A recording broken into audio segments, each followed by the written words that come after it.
Hello મિત્રો, હું ગોસ્વામી ગીતાબેન. આજે આપણે બનાવીશું એપલનું આઈસ્ક્રીમ. તો એપલની આઈસ્ક્રીમ બનાવવા માટે આપણે બધી સામગ્રી જોઈ લઈએ. 2 મોટા એપલ લીધા છે, મિલ્ક પાવડર લીધો છે, ફ્રેશ ક્રીમ લીધું છે અને વેનીલા આઈસ્ક્રીમ લીધું છે. સૌપ્રથમ આપણે એપલ કાપી લઈએ.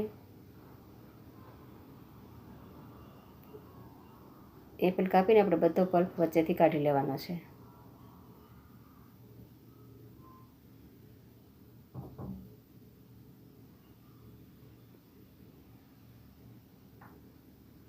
તો આ બધો પલ્પ નીકળી ગયો છે.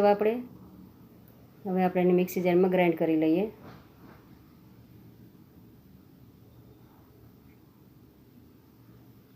તો એપલ ગ્રાઇન્ડ થઈ ગયું છે. હવે એમાં મિલ્ક પાવડર 2 ચમચી નાખીશું. ફ્રેશ ક્રીમ છે તે 2 ચમચી નાખીશું ને આઈસ્ક્રીમ નાખીશું.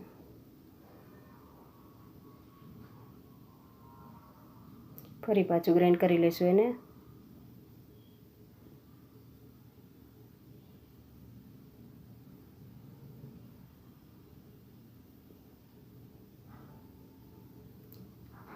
તો આઈસ્ક્રીમ આપણું ગ્રાઇન્ડ થઈ ગયું છે. હવે જે પલ્પ કાઢેલા એપલ હતા તેમાં ભરી દેશું.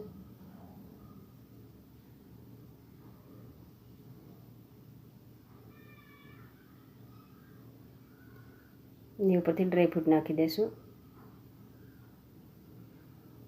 ને 3 કલાક માટે ફ્રીઝ થવા રાખી દઈશું. ફ્રીઝ થઈ ગયું છે આપણે 3 કલાક. હવે આપણે એને કટ કરી લેશું.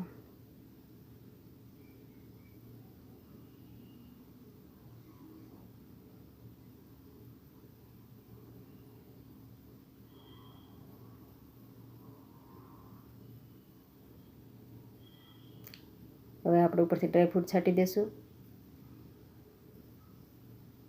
જો તમને મારો વિડીયો પસંદ આવે તો મારી ચેનલને લાઈક કરો, શેર કરો અને સબસ્ક્રાઈબ કરો.